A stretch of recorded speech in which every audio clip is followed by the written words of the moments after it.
Budget and Finance Committee to order. We have a quorum. Ms. Gruhl, Mr. Smith, Mr. Rosenthal, and myself, Bernard Parks, is the chair.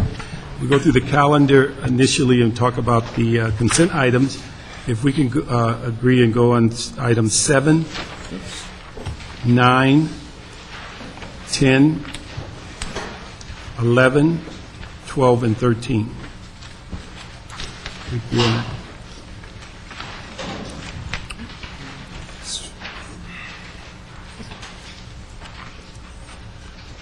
Good start. Okay. And then let me just ask if we can clarify for the clerk on item 7, is because of the breakdown on the Heritage Fund, it's roughly broken down 46% to 54% between council and mayor. Is this $350,000 specifically for the mayor's office? Does anyone know that, or is it split between the two funds?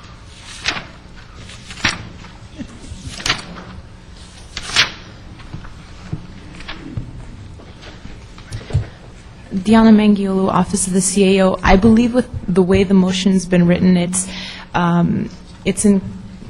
to comply with what the 0708 budget policy was, which so that 54%, I believe, goes to council and 46 goes to Could you mayor. just verify that before they write up the report for the clerk? Because I don't know whether Disney is sponsoring some major part of the mayor's overall heritage activities, so that if it goes into his fund or whether this is shared. And we need to verify that so that it's clear as to where that money goes. Okay. We can clarify that with the clerk before it gets published. Okay, Thank we you. will. Okay. And then number 11, if we could just ask for the clerk, if we can get with the department and find out what has been put in place that would eliminate this type of activity in the future where there's expected recovery of cost, and we find out later that there's no one responsible for it, and see if that's in place. And then for item 12, just would like to ask that the CAO give us the status of the consultant reports or studies on all the planning department fees. We've been waiting for that, and so that we can get some idea in the clerk's report when that planning department fee study will be finished. Okay? With that, we can move. Also, on item 13, the question wasn't answered in the report. I don't think. Was Lanny eligible for? That's a motion I think Ms. Hahn put forward that we're waiting for the response on. So we'd have to have that before it goes to council then? Sort of whether it's eligible? Yeah, I think we do need to. Okay, with Lanny, that's true. Okay. So those items 7, 9, 10, 11, 12, and 13 are on consent. We're going to go in closed session for items 1 through 6, and then we'll come back for items 8, 14, and 15.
Good afternoon.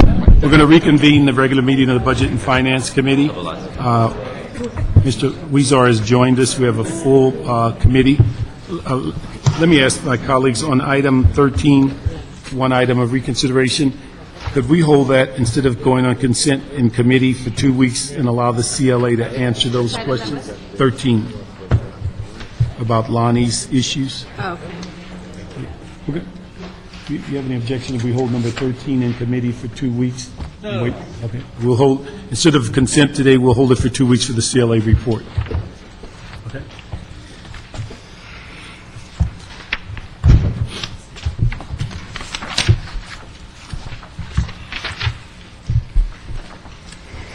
Okay, this just take us to item number 8, which is a motion, Parks, Gruel, Garcetti, relative to the city administrative officer and the chief legislative analyst to commence preparation of a fiscal contingency plan and the personnel department to immediately commence preparation of potential layoff lists for implementation as necessary as a potential response to drastic reductions in city revenues that could hit the city in the near future. To sort of fill the committee in, actually, the CEO's office for the last month or so has chaired sort of an internal working group where we're starting to look at different service reductions, also look at potential revenue options, things of that sort, to sort of begin the, what I'll call the groundwork of different options, both as we move looking forward to February 5th, but also as we look forward to next year's budget and how we move forward that way. Many of the items that we'll be looking at, or we have been looking at, will we'll need to be taking some action this year, as we're roughly pretty close to the next week or two. We will be releasing the mid-year report. Unfortunately, some of the shortfalls in many of the departments have increased. It's pretty much the big departments where we've seen some of those increases come up over the last couple of months. So we're going to be looking at putting together what we'll call a contingency plan just for the current year as well. So many of the things that we'll look at for this year certainly tie in for next year, and we have a long ways to go as we prepare some recommendations for the council as well. So I do know actually we'll be meeting with the CLA's office today as well to start discuss some of the options and things of that sort. What's the timeline you think you get that back to us? We are looking to probably, hopefully, get some rough options, I think, on the table within the next 2 weeks. Like I said, many of the stuff, the items that we'll be looking at, we'll probably seriously have to start looking at them to deal with some of the shortfalls this year. So those are going to come to you fairly quickly. Okay. Will that come to us before the mid-year financial status? It's probably will be roughly about the same time. I mean, our office hopefully will get the mid-year out by the end of next week. And so we look to have some mitigating actions in that report. And many of those things that will be in that report will be sort of lay that groundwork as we look forward to the next year and also dealing with the February 5th outcome. Okay. So to answer your question, the mid-year is going to come really first, but that's going to lay some of the groundwork and give you some ideas as far as what's going to be in the bigger package, the larger package that will come a bit later. Is the mid-year primarily going to deal with only this fiscal year? And then No. This is both. The contingency plan will be dealing with next year, but really all this stuff is linked. I mean, we have issues this year that we have to deal with, and certainly as we look to address those issues, are going to feed into how we move forward for next year. a couple of things that I'd like to make sure that, and we've asked for these before, is that we're just as our figures for going an increase on expenditures, we're also finding that one of our difficulties, our revenue is coming in shorter than what we projected.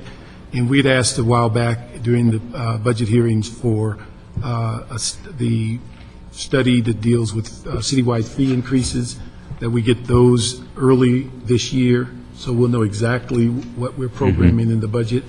Also, there was two motions that we asked for a review to ensure we're getting all of the city's revenues in, that we have an expectation, and also whether we're getting a full recovery on all of our city billing. I'm going to make sure that they're incorporated in either this report or the financial status that gives us a better sense of the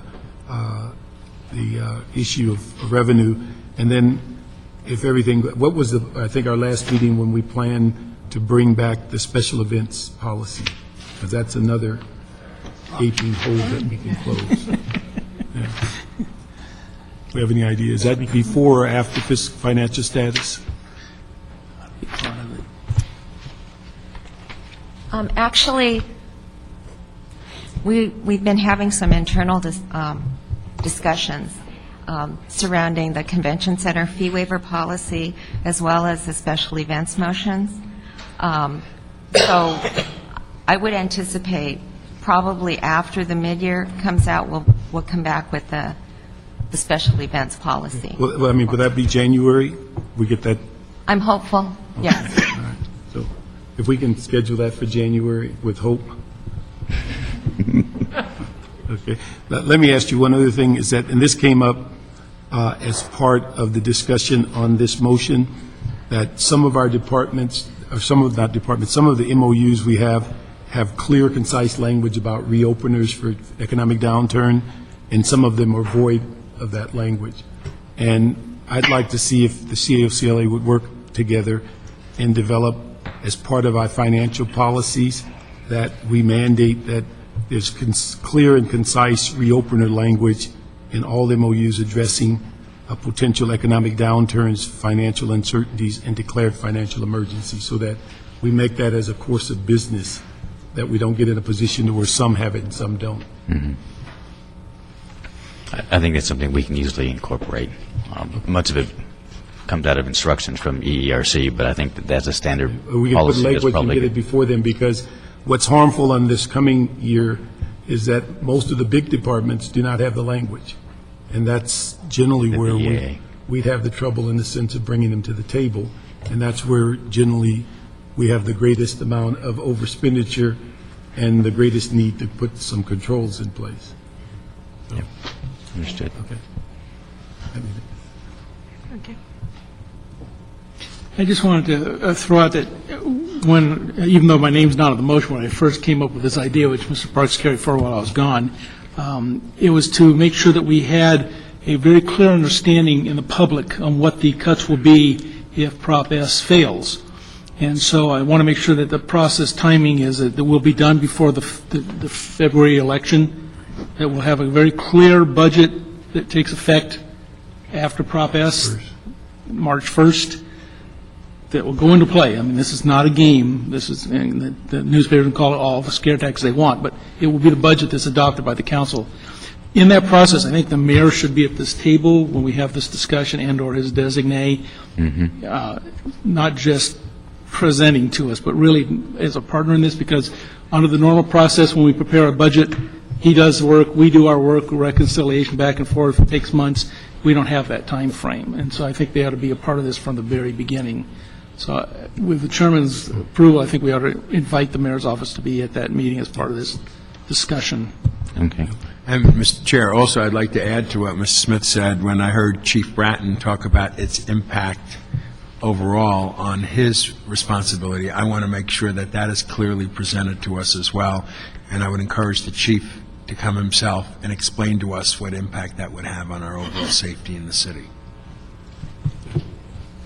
Are you saying that they come during the discussion or after the proposed budget? Somehow, this must be in the process clear enough in front of us to understand what impact that would have if it failed by the voters, and somehow that has to be articulated very clearly to us so that, as Mr. Smith said, we're not playing off of politics or media scares or baloney. We want the facts presented to us. Yeah. I think if we get to TUT failing, I think if the budget we know today is not going to be anything close to what we'll take off March 1st.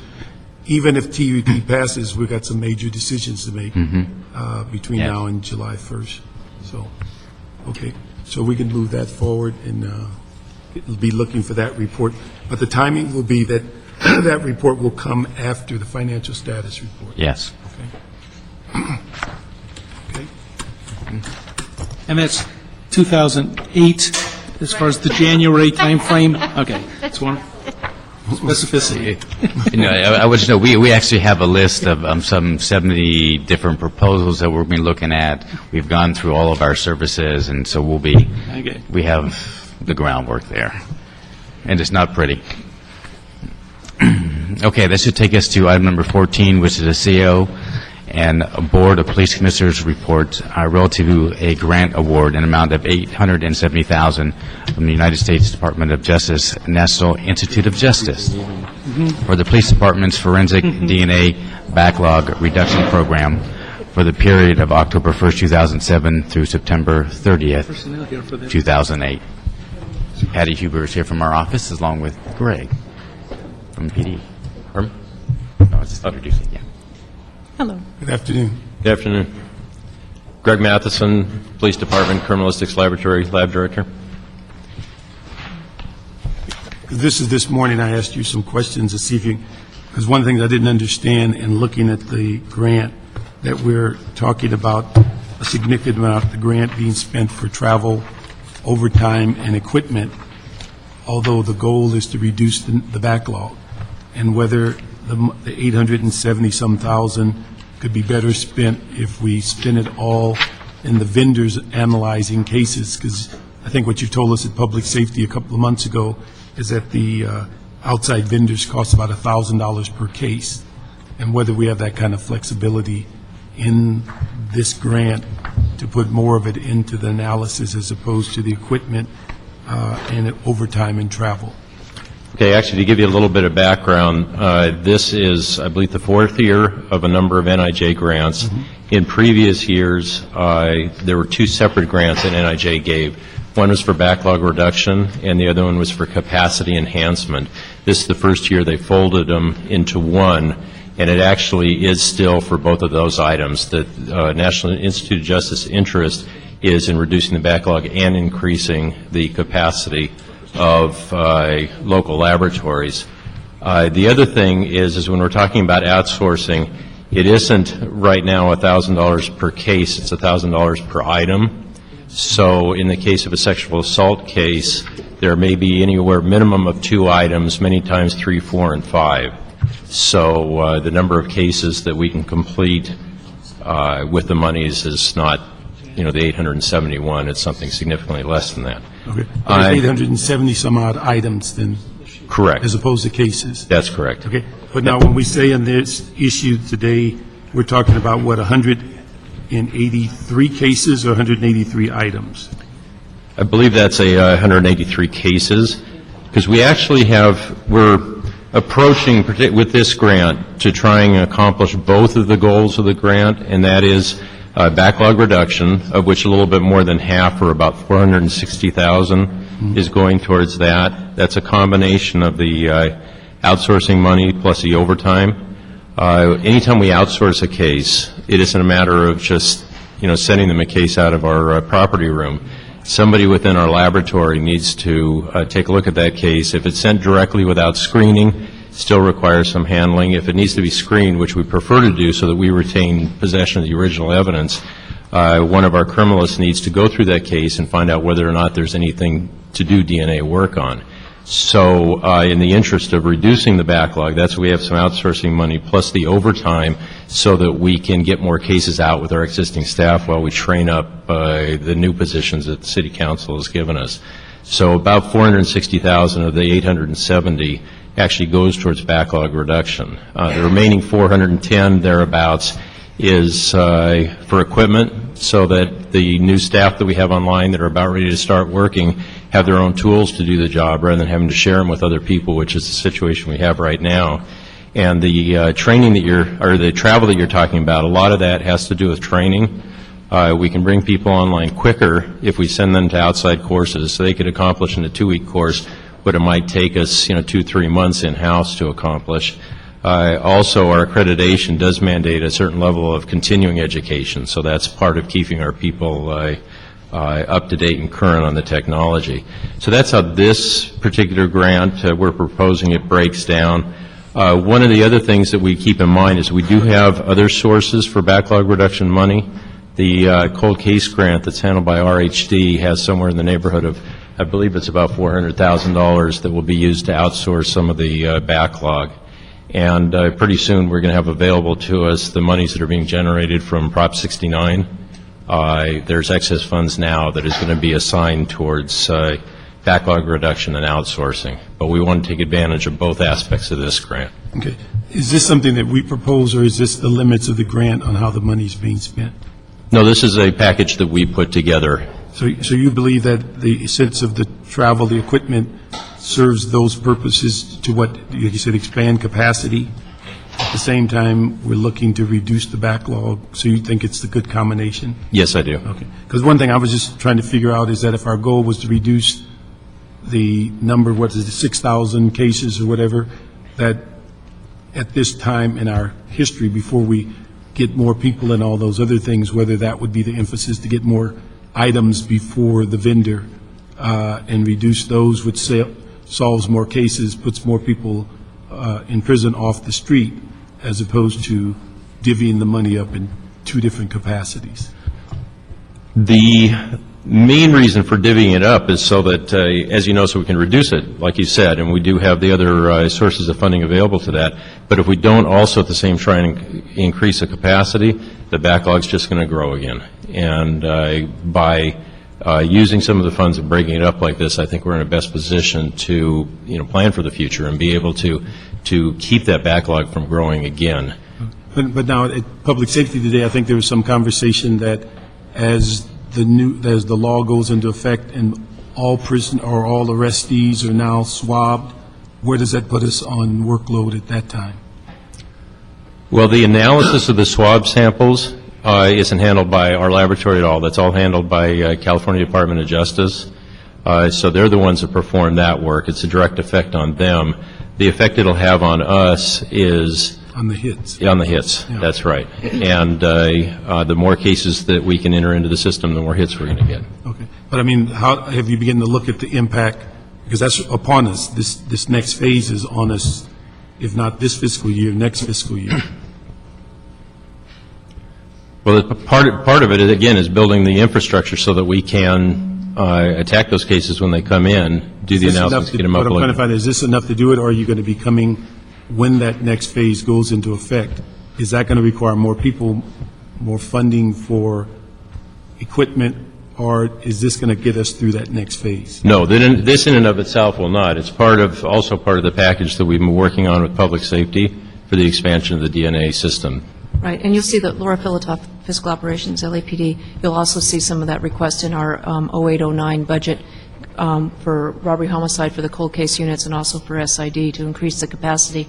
And I just want to clarify on the grants that part of the objective of the grant is to increase the department's capacity to analyze internally.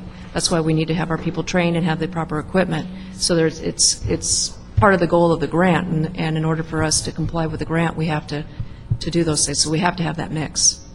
Let me ask you, when you say it's in this coming year's budget, is it part of the budget that's the 8% cut that the mayor asked for? Is it a part of the 8% above last year?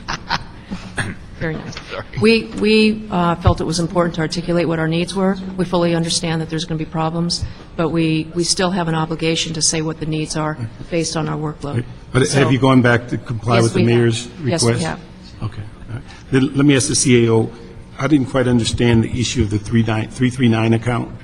Okay. How does that work?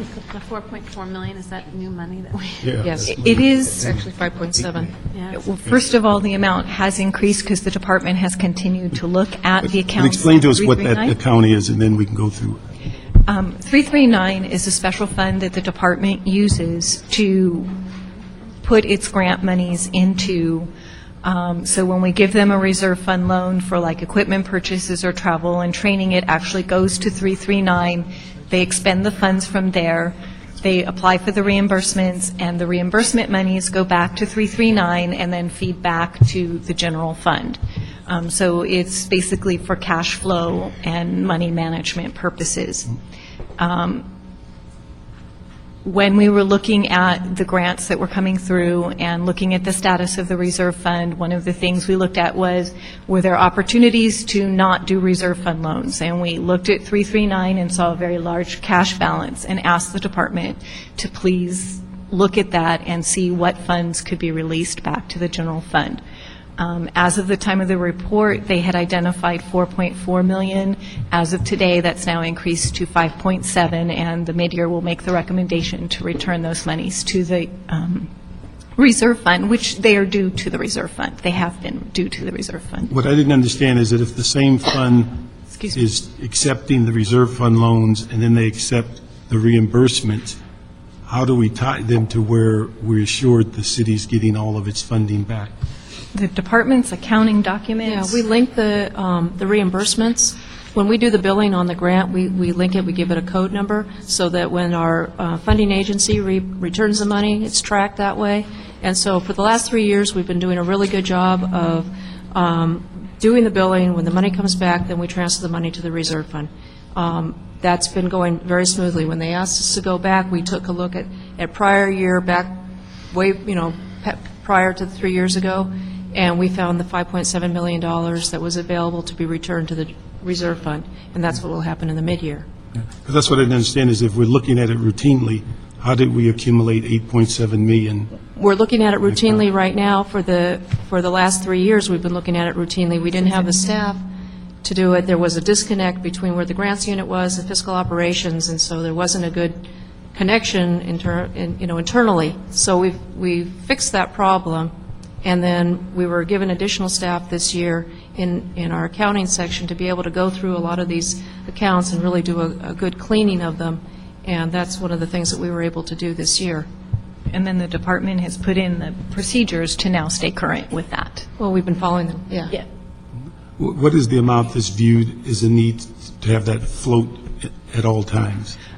It's not really a float. What it is it's reserve fund loans that have been transferred to that No, but fund. what is the kind of money that they need in there to keep it solvent as far as the It flow? would vary depending on the number of grants that they have been awarded. The 2.9 that is remaining in there are for current grants, where we've been awarded a grant and provided a reserve fund loan, and then as those grants are completed and closed out, the monies would be returned to the reserve fund. But in the meantime, new reserve fund loans might be made back to that fund again to cash flow a new. It's a line item grant. account, so each grant has a line item within that account. So for accounting purposes and for what the controller, the way they want to see us manage this account is that it's very specific. The money is, a reserve fund advance is given to us, it's put in a line, then when we get the money reimbursed, it goes back to that line, and then we repay the reserve fund. Let me ask it another way. What is our expectation in the future as to what that amount of money will be in that fund generally? Will it be, It would vary based on the reserve fund but will amounts. it get to the 8-point-something No. million as it is now? Now that we've done this cleanup, all of it will stay current, because we are continually reimbursing the reserve fund as we get money back from our grantors. So there's not excess money in that account anymore. All the money But is, do you know how many grants that you're floating each year to get an idea of what it takes to keep that account solvent? it's dependent on how much money we're given in as a reserve fund advance. Some reserve fund advance may be, $30,000, another one would be $600,000. I know, but most of those grants are annual. I mean, they're not, most of them aren't new grants. I'm just trying to get an idea on an annual basis, what's the amount of money that flows through there on reserve fund loans? Because we're putting money in there on a 3-year grant, it comes back, we do it again. Most of them aren't new grants. Do you have any idea of what is the cash flow that will keep that account solvent? It's dependent on, I know it is dependent, I'm just saying, do you have any idea with the routine nature of the grants, how much money does it take to keep that account to where you won't run in the red? We shouldn't run in the red in that account because you're putting money in for the reserve, from the reserve fund for the loan piece, and then as the grant reimburses, the monies are returned to the general fund and closed out. How much money needs to be in that account is going to be a function of how many active grants they have and what were the individual awards. Because while some of them are annual grants, it's not necessarily the same amount every year that we get. Some years we get more, some years we get less, even if it's the same grant. I have a question on the backlog, because we've talked about before, and the concern raised even if we provided enough funding, were there enough technicians out there to handle the DNA backlog? Could you what's the status of that? Because one of the ideas, and I believe it was a motion I did with Mr. Weiss, was related to if we got private funding, donations to help, because there are a number of organizations who believe that, particularly in this instance of rape, that if we were able to identify these people early on, that we could in fact limit, I'm sure, on a number of crimes. There's actually been a significant change in that since we first had these discussions, and that the capacity out there between a couple of fairly large private DNA companies has increased significantly. So right now there is sufficient capacity in a couple of private DNA vendors to handle our caseload. At that point, the bottleneck or the limitation becomes the number of cases that our people can prepare and submit. But the capacity issue has improved significantly. One of the questions we asked for the city attorney to review, and I don't think I've seen an answer to that, was the ability to receive funds that would allow us to do that backlog. As far as private donations? Mm-hmm. My only understanding is that we've been seeking them, but only as, It shouldn't be a problem. That money is, I don't know if we can ask the CAO or CLA. I think it was part of the motion and discussion before that asked, because the city attorney had expressed some concern about the ability to accept dollars for that purpose. LAPD had expressed some concern based on the fact that they didn't think there was enough people out there to process them, but that sounds like there is outside, as long as you're ready to hand them over. But correct. The 5,000 number, I'm not sure if those were all related to rape kits or whatever was out there. So if we could just have a follow-up on that. Yeah, I'm not sure what the issue would be. I mean, it'd be similar to the 300,000 donation we have earlier. So Yeah. if it's for a specific purpose, it should be able to be deposited and reused. So Yeah. we'll follow up. Okay. shouldn't be a problem with that. Again, I just wanted to be clear, after the funding runs out on this grant, is the idea to reapply, we won't have as high of a need to do backlog, or what's the thought process again? Well, this particular grant is, I believe, the fourth year of what we're assuming is going to be a 5-year. The reason for the grant, or the reason that NIJ has made this available, is twofold. One is to help us reduce the backlog of cases, and the second is for us and other agencies to be able to increase their own capacity so that the federal government doesn't have to continue to pay for outsourcing or pay for this backlog reduction. So we have had, along with the council support on additional positions, have seen some improvements in our own capacity, and I believe we'll see some significant improvements over this next year now that we're into the new building and have received some additional staff. So we are going to see ourselves internally start working on the backlog and meeting the existing need and chipping away at it along with this grant, with the Proposition 69 funds, and with any private donations that we have. So when this grant finishes, where will we be in terms of addressing those issues you just raised? Will we have that additional capacity? What type of capacity? And second, where will we be with the backlog?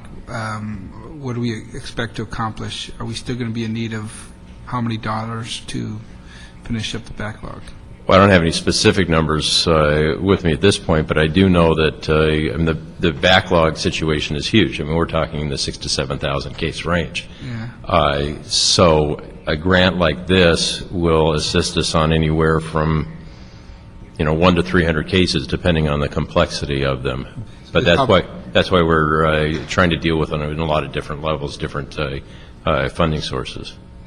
And in terms of capacity, what do we expect to, what type of capacity will we build? Again, without having specific numbers, we have 6 people that are going to be going online in the next 3 months, thanks to what the council gave us in the current fiscal year. All of those people right now, this grant, previous grant, are going to get each one of those the individual tools they need to do the job. So if I currently have 18 case producing analysts and could put 6 more online, that's a fairly significant increase. When I think of building capacity, I think of building capacity long-term, and that requires consistent funding.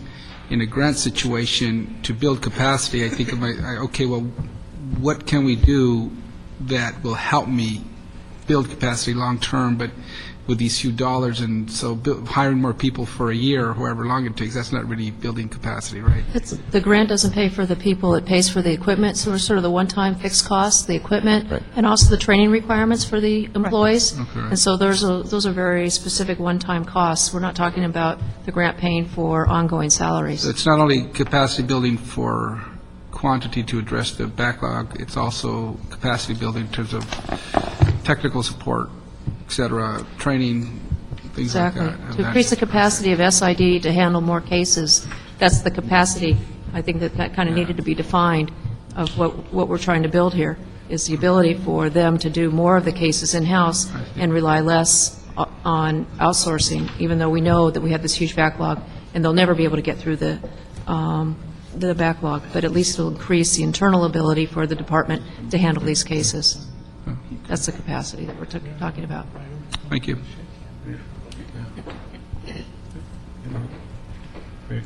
Let me just ask the CEO one other question, is that just as a mechanical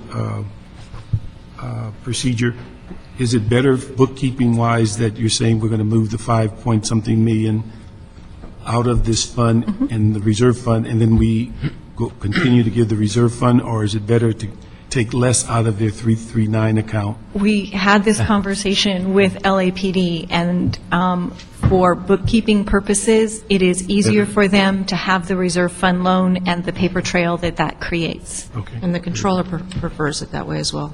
Okay. And then let me ask you, on one of the instructions, it appears that there's no need for this reserve fund loan until early part of 0809. Correct. And fiscal so year. we revised Recommendation 5 when it was in public safety to have the reserve fund loan done in in July of 08, after the new fiscal year starts. So then today, we would be approving The acceptance of the grant. the Public Safeties Committee approval 1 through 4, 6 and 8, and then we would revamp item 5 with the We provided the revised instruction to the Public Safety Committee, and I believe they adopted the report with the revised instruction number 5. All right. Let me ask the CLA, because we have instruction as though item 5 was not changed in public safety, so we just need to... Actually, I believe the instructions are to concur with the Public Safety Committee, and it was to clarify what they did. Okay, so we concur with public safety, but our notes show approved CEO recommendations 1 through 4 and 6 and 8, and then instruct the clerk to calendar number 5 regarding reserve fund loan in the first available meeting, 0809. The first portion of the statement, though, is concur with the Public Safety Committee 2, and then it specifies what they did. Okay, so the key is that public safety has approved these two? That is correct. Okay, so we'll move the Public Safety Committee with the amended language of number 5. Yep. Okay, next item.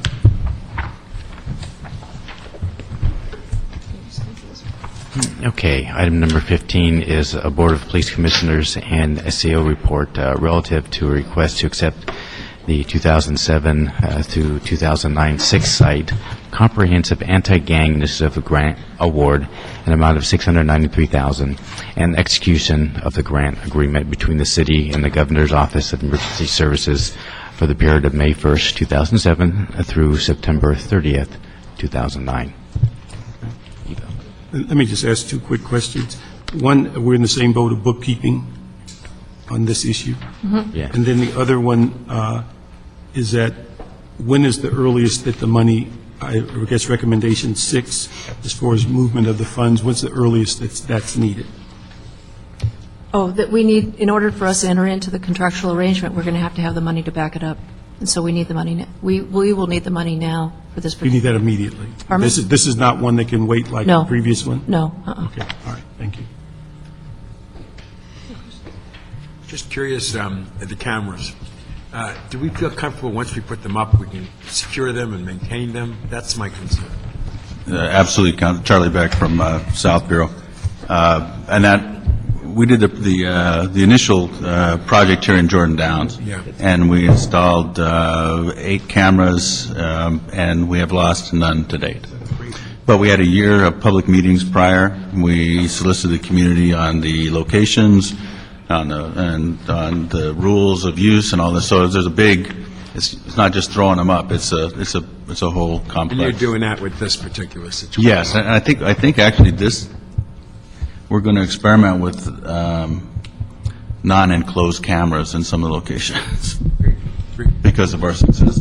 And with that, Chief, it goes automatically back to the station and it's being monitored? Yes, it goes back to the station, and it's monitored, recorded, but the unique feature of these systems is that it can go back to the patrol cars. Now, this is this is way leading edge technology, so there are some bumps in the road, but our goal is to get a reliable feed back to patrol cars from cameras, which would be a huge public safety thing. We'll move that item. That it? Is it? We have no comment cards, and we're adjourned.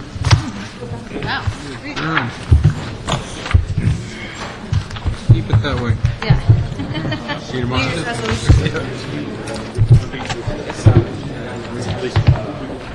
Hey, Sam. Good, how are you? Good, I was for recess. Good. What's yours?